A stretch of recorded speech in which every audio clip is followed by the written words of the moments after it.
Hi friends, కేరళలోని వయనాడ్ జిల్లాలో అతిపెద్ద ల్యాండ్ స్లైడ్ వచ్చి ఇప్పటిదాకా 360 మంది అయితే చనిపోయారు. అంటే ఈ సంఖ్య ఇంకా 1000కి దాకా పెరగచ్చు అనేది అయితే అక్కడున్న లోకల్ పీపుల్ అయితే చెప్తున్నారు.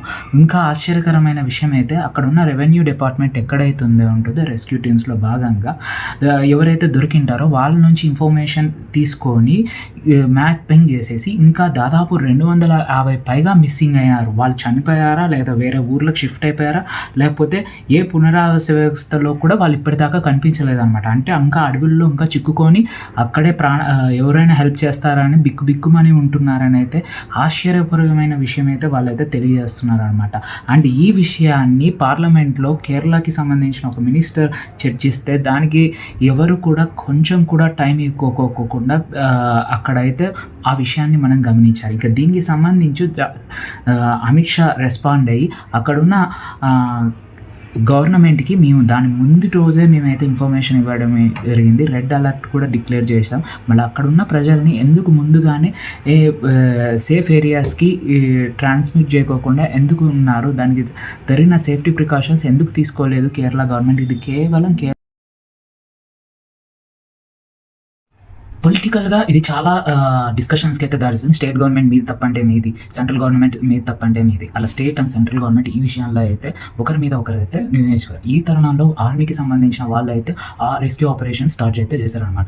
దీంట్లో భాగంగా దాదాపు 190 ఫీట్ ఉన్న దాన్ని ఒక బ్రిడ్జ్ని అయితే నిర్మించారు. ఏదైతే చోల్బులా ముడాగడ ప్రాంతాన్ని కలుపుతూ కూడా ఆ 2 ఏరియాస్ అనమాట మోస్ట్ అఫెక్టెడ్ అయింది అది వయనాడ్లో. సో ఆ 2 ఏరియాస్ ఫ్లడ్స్ అయితే మధ్యలో పారుతుండగా సో రెండింటి మీద కూడా బ్రిడ్జ్ అయితే కన్స్ట్రక్షన్ చేసి ఈ కేవలం 13 మిలిటరీ ఆపరేషన్స్ అలా ఉంటే లోకల్ ప్రజలు వాళ్ళంతకు వాళ్ళు అంటే కేరళలోని చుట్టుపక్కల ప్రాంతాల వాళ్ళు ఎక్కడి నుంచో కూడా వాళ్ళకి సంబంధించిన తోచినంత హెల్ప్ అంటే కొంతమంది ఫుడ్ ఐటమ్స్, కొంతమంది డబ్బులు, కొంతమంది అక్కడికే వచ్చి డైరెక్ట్గా ఆ సర్వీస్లో పాల్గొంటున్నారు అనమాట. సో వాళ్ళందరికీ కూడా వయనాడ్ అనే హ్యాష్ట్యాగ్ని అయితే వైరల్ చేయడం జరుగుతుంది. బట్ ఈ డిజాస్టర్కి జరిగిన దానికి కారణం స్టేట్ గవర్నమెంట్, సెంట్రల్ గవర్నమెంట్ ఎవరు కాదు, మనం అందరం కూడా కారణం. ఎందుకంటే ఎన్విరాన్మెంట్ని ప్రొటెక్ట్ చేసుకోవడంలో మనకు కూడా కొంచెం బాధ్యత ఉంటుందన్నమాట. ఫారెస్ట్ డిస్టర్షన్, చెట్లున్న చోట చెట్లు నరికేసి లేక్స్ ఉన్న చోట గవర్నమెంటే కంట్రోల్ చేయాలి. అలాంటి గవర్నమెంట్ కూడా వీటికి సపోర్టివ్గా ఉండటం మన దౌర్భాగ్యం అనమాట.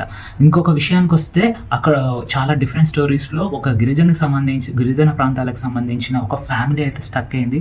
ఎక్కడ చుట్టూ 2-3 కిలోమీటర్లు 3-4 కిలోమీటర్ల వరకు కూడా వాళ్ళకి ఎక్కడ కూడా చుట్టుపక్కల అంతా కొండలు, చెట్లు, నీళ్లు ఇవే కనిపిస్తున్నాయి. ఒక్క మనిషి అంటే ఒక మనిషి. అలాంటి ఒక ఫ్యామిలీ 4 పిల్లలు, ఒక మమ్మీ డాడీ ఉంటే మిలిటరీ వాళ్ళు అక్కడికి దారులు వేసుకొని కొండపై నుంచి కష్టదూరంతో రవంత స్లిప్ అయినా వాళ్ళు కూడా చనిపోయే ప్రమాదం ఉన్నాయి. అయినా కానీ ఆర్మీ వాళ్ళు రిస్క్ చేసి ఆ ఫ్యామిలీని అయితే కాపాడారు. సో ఆ వీడియో కూడా వైరల్ అయ్యింది. ఇంకా ఒక గ్రాండ్ మా వాళ్ళ పిల్లల్ని ఇద్దరిని, ఒక అబ్బాయిని ఒక అమ్మాయిని కాపాడుకోవడానికి తన ఎలిఫెంట్ ఎలా సహాయం చేస్తుందో అనే స్టోరీని కూడా నెట్టింట కొంచెం కన్నీటిని అయితే చాలా మందికి మిగిలిచ్చిందనే చెప్పాలి. ఇక ఒక ఫోటో అయితే ఒక ఇంటి పూర్తిగా డిస్టార్షన్ అయి ఉంటుంది ఆ ల్యాండ్ స్లైడింగ్కి. ఆ ఇంటి బయట ఒక ఫోటో ఆల్బమ్ అయితే ఉంటుంది ఫ్యామిలీకి సంబంధించి. ఆ ఫోటో చూస్తే చెప్పచ్చు మనము అక్కడ ఎంత పెద్ద విధ్వంసం జరిగిందో అనేది. ఇంకా కొంతమంది అయితే మహేంద్ర బోరియోని యూస్ చేసుకొని ఒక ఫ్యామిలీస్ని అయితే కాపాడుతున్నాడు రాహుల్ అనే వ్యక్తి. సో ఆ వ్యక్తి కూడా చాలా ఫేమస్ అయ్యారు. ఇలాంటి విపత్తులు ఇక్కడితో ఆగవు, ఇంకా జరుగుతూనే ఉంటాయా? సో జరిగినప్పుడు ఎలాంటి రెస్క్యూ మనం చేయగలగాలి, ఎలాంటి ఆపరేషన్స్ మనం చేపట్టాలి, ఇవే రాకుండా ఎలాంటి సేఫ్టీ ప్రికాషన్స్ చేసుకోవాలని గవర్నమెంట్కి ఒక మంచి లెసన్.